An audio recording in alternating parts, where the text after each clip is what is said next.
Hi, I'm Kyleene Filimaua. I go by Kai. I go to North Creek High School, and I'm an 8th grade dual commit to Florida State University, but I'm currently a senior now. Love For it. both beach and indoor volleyball, sorry. That's all right. You're good. So you're committed to both beach and indoor volleyball. I didn't know that you were doing beach. When Ms. Parquet told me, she said you were just committed. Now, you've been committed since you were in the 8th grade to FSU. You are one of the very last athletes to be able to be committed in the 8th grade. Yeah, I committed right before the rule change, like 2 days before the rule change. Thank you. That's awesome. Now, for you, how has that made you a better athlete, a volleyball player, to push to be able to make sure that you achieve what you need to? I think that it's made me a better athlete or volleyball player by knowing that this is what I need to work for. And if they see this in me now, I want to make sure that I live up to what they see for me in the future. And I think it just really gave me something to look forward to. Like, oh, in this many years, I'll be able to do this, like in front of like the big lights, in front of all these people and playing with all these girls, which was always a dream of mine ever since I was like 8, I think. And so I think it really just like kept me on that grind and kept just pushing for it. That's amazing. So I like to jump into it. I got Coach Paris 3 questions that I love to ask. They're all going to pertain to volleyball. You ready? Yeah, I'm ready. What do you do well? What do I do well for volleyball? I think that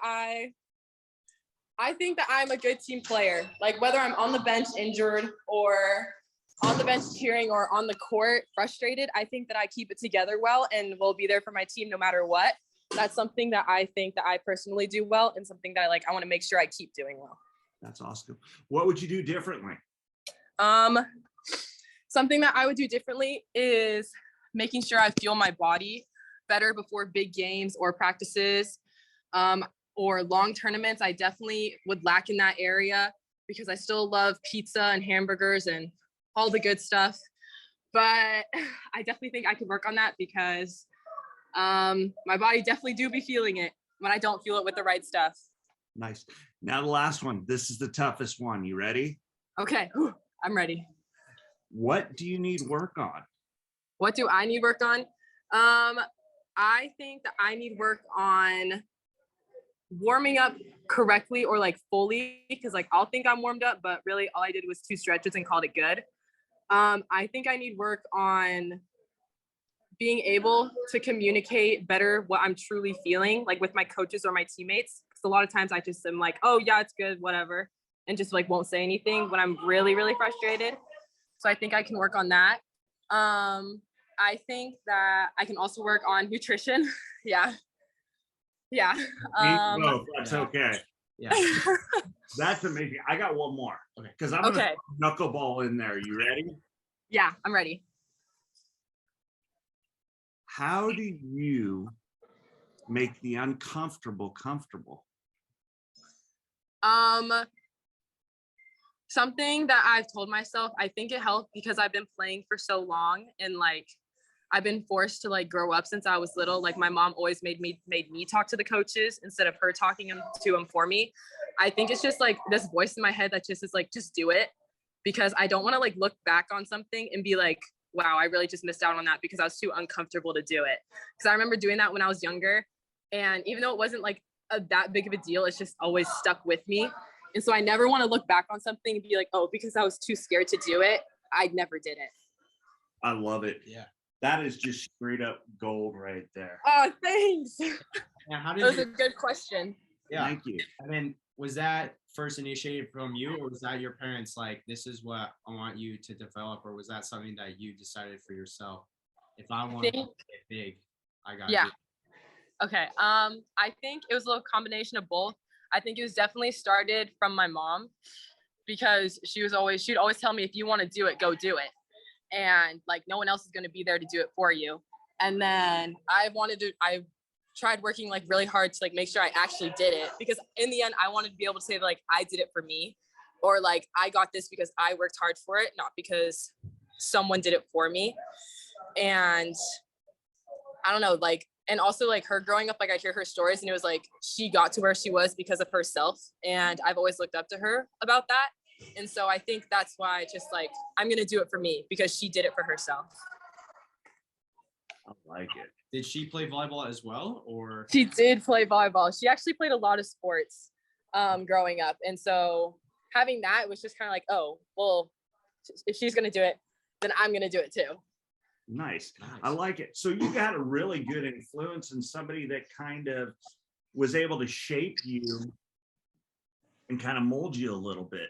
What do you think was the most important that you learned from your mama? I think one of the most important things I learned from my mom is hard work, and a good attitude gets you a lot farther than you might think. Like talent that like you're born with can only take you so far, but like things like a please or a thank you or having good manners actually takes you a lot farther than you think. Leaving a good impression on people takes you a lot farther than you think, or having good people skills. It's not all about how good you are at the game. Sorry, like my team's having team dinner right now, so we're a little loud. It happens. It happens. We're having pizza. Oh, so good. Okay. But yeah, like leaving a good impression or making sure your place is on time, things that like you can control will help you more in life than being good at hitting a ball over a net or something like that. All right. I love it. So if you were to play for a national team, USA, your family's from, where would you want to go play? Where would I want to go play? I would definitely say I want to play for the US because like I've always like dreamed of like playing internationally, like pro overseas, but like Olympic level, I want to play for the US because it's like I grew up here and I would want to be like, I grew up here and I get to represent the country that I grew up in and that I spent my whole life playing for. And even though like my dad, he's from American Samoa, I could like go represent there, but that's really not a big part of my life because I've never been there. Even though he is from American Samoa, I can't, it's hard for me to represent a country that I didn't even grow up in. And so I would definitely say I would want to represent the US. I love it. I think it's great. And I definitely think that it's something that if you put your mindset to it, you can achieve it. Absolutely. Agreed. Yeah. And then how do you develop this mindset? Because another thing, like 8th grade, like thinking of myself at 8th grade, having to choose to go to college, like that's unreal. That's a big decision. I want to be able to do that. Excuse my French, but I know in 8th grade I was a dumbass. So I mean, yeah. So what do you think at 8th grade thought? What made you want to be able to commit for your whole future, basically, in sports? Okay. Oh gosh. Honestly, in 8th grade, like I thought the recruiting, like the way it worked for everyone was the same. Like I thought the way that like I got recruited was how, oh, thank you so much, was how everyone got recruited. And I thought we just like all had the same recruiting stories and didn't realize it was like out of the norm. Cause also like my mom never told me that it was out of the norm. Thanks. And like, she just kept it very low key, like we both did. But I don't know. She'd always tell me like, if you're ready, just do it. Like you can always change your mind, but like make sure you're ready. And I think that like dreaming about playing in college has always been like a goal for me since I was like in 2nd grade and could like barely read, that I always knew it was something that I was gonna do. Like it wasn't like I'm not gonna go to college and play. Like it's gonna happen. It's just a matter of when. Gotcha. I love it. What was that recruitment process like, and what made you want to go to Florida State? So I started getting recruited in 6th grade. That's when I started getting recruiting letters and looks from people. And then in 8th grade is when I started getting phone calls. Well, I didn't get phone calls. I had to place phone calls because of the NCAA rulings.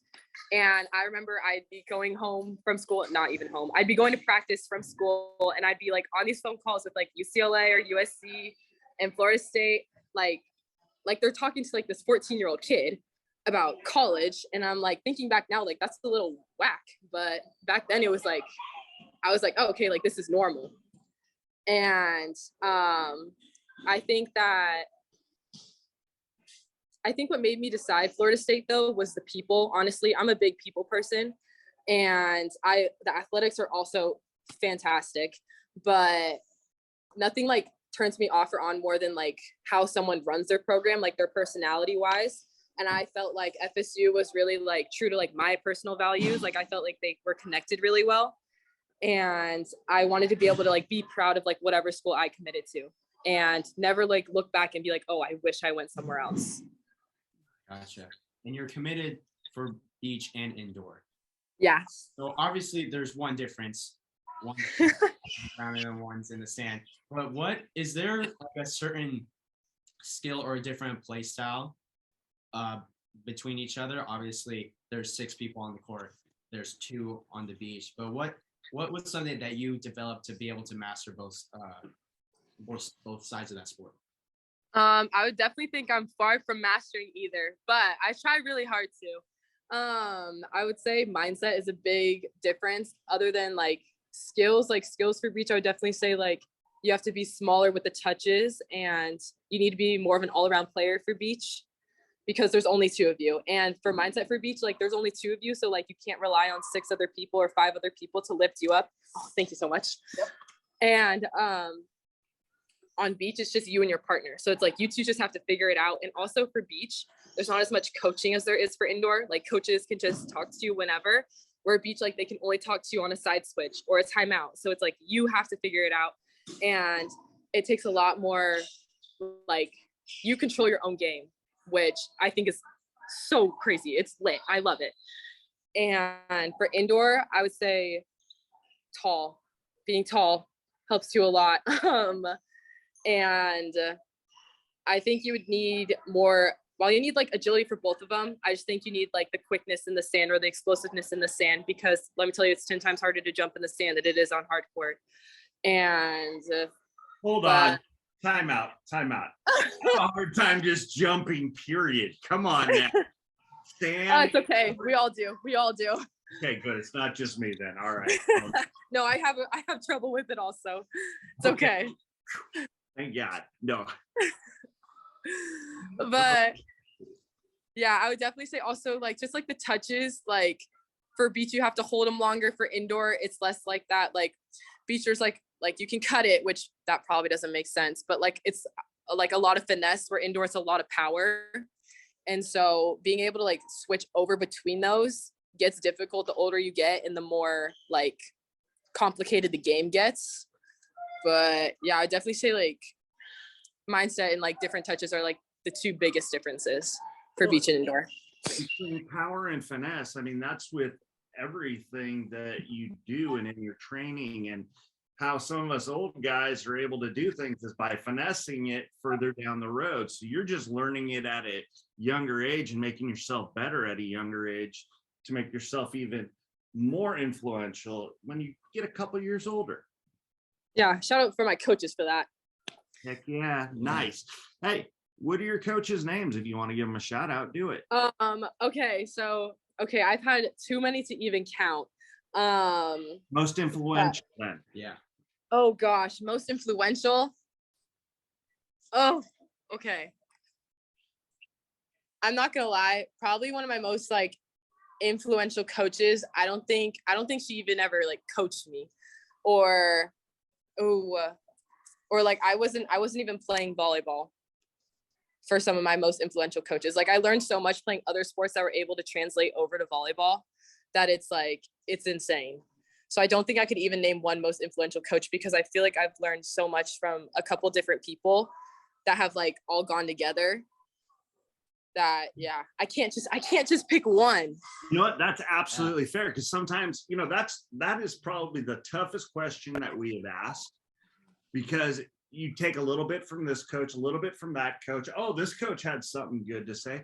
And sometimes it could be the coach that you were working on something in the underwater basket weaving class, and you're like, oh my God, I didn't think of it that way. Right? Yes. Yeah. So I absolutely respect that. I get it. I pick up what you're throwing down, Word. Okay. I know that when Rob's here and he's not producing, he loves to ask this question. So I'm going to ask it because why not? All right. Okay. What superstitions do you have? Oh, okay. I'm not gonna lie. No hate to superstitions, but I don't really believe in them. I'm sorry. If you have them, that's great. But like sometimes like I've done things like I'm like, oh well, I played bad doing that and I played good doing that. So clearly it doesn't work. Something I always have with me is like gum. Like I always chew gum. I wouldn't say I play better with it, but it's just something that I've always done. Like I always chew it during practice, during games. Even when I'm told to spit it out, I just get a new piece. Like So I've yet to choke on it, so I'm good. You just spit the other one out. Yeah. Right? Then I'll just put it another piece. It's fine. Exactly. I'm like, I can play this game all day long. I need my gum. Yeah, I don't think I have like really like superstitions because like when I treat like a game like any other day, then it's like, it's not as much pressure. And it's just like, I'm going through every other day. So I'm not feeling it as much. Nice. 4.5 years from today, give or take a day or two. Okay. It's your last game at FSU. Oh my gosh. I think I'd be tearing up. What's your next step? My next step is playing pro beach volleyball on the AVP pro circuit. It used to be going overseas and playing pro indoor, but which I still would love to do. But honestly, my heart is really with beach. While I still love indoor to death, and I would never want to give that up. Like if I can do both, I would. But beach is just like, I feel like I get so much more freedom, which I love, and like being able to like control my own game. So I would say next step is like becoming a pro volleyball player on the AVP tour and possibly being able to qualify for the Olympics in 2028, which would be right when I graduate, which would be insane, but that's a far out goal. But you know, nothing's that impossible. Nope, I think you can do it. Yeah. And then, you got the mindset. Yeah. And how do you plan on working towards that goal? Because you already have your mindset on it, but it's easier said than done. So how do you plan on actually doing it? I plan on doing it by starting now. Like this is my first summer back. I tore my ACL and some other things last year. And so this is my first summer back from that. So I think it went okay, but like it was still like a little rusty because I came back in like May and summer started in June. So like that's a little turnaround. But I think if I keep working and playing with the competitive team at Florida State, their beach team is insane. And like keep working like that and continue to be in the US pipeline playing for their like youth national teams, that I think I could actually get there one day if like not in college. Cause like I know some of my friends have been able to qualify for the pro tour in college now. And so I'm like, well, if they can do it, so can I. Yeah, absolutely. Yeah. I love it. Kai, I know you got to get to your team dinner, and I thank you so much for taking the time out of your busy day, crazy schedule to talk with us here at Oh my gosh, thank you for talking to me. Hey, Yeah. not a problem. From all of us here at What Up Sports, you guys have a great day and a better tomorrow. Thank you so much.